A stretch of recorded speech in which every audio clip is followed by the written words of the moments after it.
dentro de 48 horas na comunidade autónoma.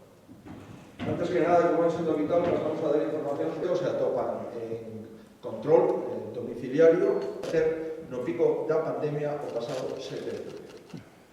158 personas atopan, unha persona máis faleceu nos últimos 24 horas e aí, lóxicamente, e como estamos hoxe, probablemente o 18 de marzo do Estado no 21,5% da población de contagios e en consecuencia de afeccións incluso de faleceu.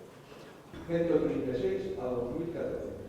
Portanto, é unha baixada, é dicir, o 18 de marzo que reflicteu, a situación é mellor nos últimos días en algunhas zonas. Van a ser pequenos pasos, pero son pasos hacia adiante, con firmeza, con prudencia. Son pequenos pasos porque debemos de seguir sendo prudentes, seguindo cautos, pero son pasos hacia adiante, non hacia atrás. Vamos a seguir tendo maior interacción, vamos a seguir tendo maiores horarios, vamos a seguir tendo maiores servizos. Segunda decisión, continuamos coa progresiva apertura das residencias da terceira idade.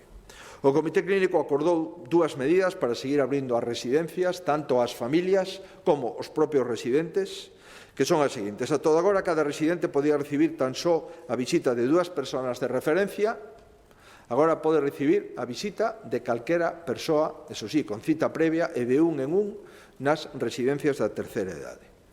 Só é necesario, pois, chamar a esa residencia, concretar o momento en que se vai a producir a visita e calquera persona pode ir a ver a unha persona, a un maior, que este nunha residencia de terceira idade en Galicia. Efectivamente, de acordo cos parámetros e os protocolos que veñamos aplicando. Pero pasamos de 2 personas como máximo por maior a sin límite as persoas que podan visitar a ese maior. Tamén abrimos o número de días no que o maior pode sair á rúa. Recordarán que antes solamente eran 2 veces por semana, cunha duración de 2 horas cada vez da saída. Agora poderá sair 3 veces por semana cunha duración de 4 horas cada unha das 3 veces que poda un ausentarse da residencia para ver, para pasear, para facer calquer tipo de xestión ou ir a ver a calquera persoa. Estas medidas, sin dúbida, siguen redundando no benestar do maior. Pensamos que son medidas axeitadas. Os maiores están todos vacinados. É certo que iso non significa que non podan ser portadores do virus, aínda que a carga viral é inferior. Por tanto, pensamos que nesta situación este proceso de apertura é un proceso razonable e proporcional. O toque de queda pasa das 22 ás 23 horas. En toda a comunidade autónoma galega, por tanto, ata as 23 horas se poderá deambular en calquer lugar do territorio da comunidade autónoma con independencia da situación concreta de ese municipio que conforma a comunidade autónoma. É unha decisión que entendemos lóxica pola situación epidemiolóxica e tamén despois do cambio de hora, xa que anoitece ben pasadas as 9 da noite e pensamos que non tiña ningún sentido meter a xente na casa obrigatoriamente 45 minutos despois de que anoitecera e creemos prudente chegar ata as 23 horas de forma inmediata a partir do venres. Tamén a situación epidemiolóxica, insisto, é clave para tomar esta decisión.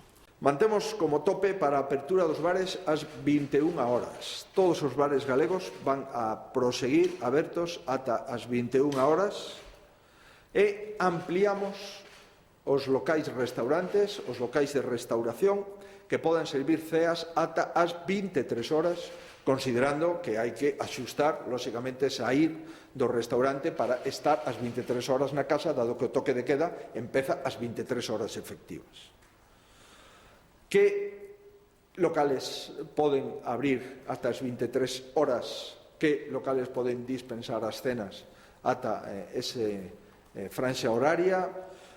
As concrecións se publican no Diario Oficial de Galicia mañá, pero entendo que deben de ter 3 requisitos. Primeiro, que conten con licencia de restaurante, por tanto, locais con licencia de restaurante. Segundo, que funcionen con cita previa e conserven un rexistro de clientes. E terceiro, que garantan a calidade do aire mediante controles de CO2 no local.